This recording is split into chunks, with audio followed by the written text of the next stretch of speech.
এই যে হচ্ছে আমার বাপের বাড়ি। এই দেখো আমাদের মন্দির। এখানে একটা দোকান আগে কিছুদিন চালিয়েছিল, এখন বন্ধ আছে।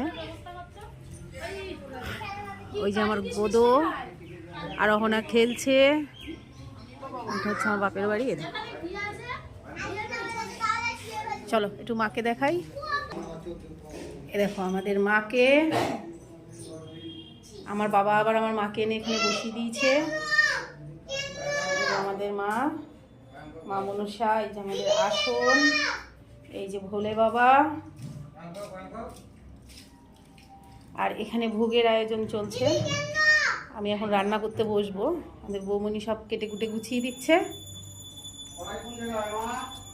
আমার গোদরানি খেলে বেড়াচ্ছে। এখানে রান্না হবে, রাত্রেবেলায় পুজো হবে। তো চলো আমরা এখন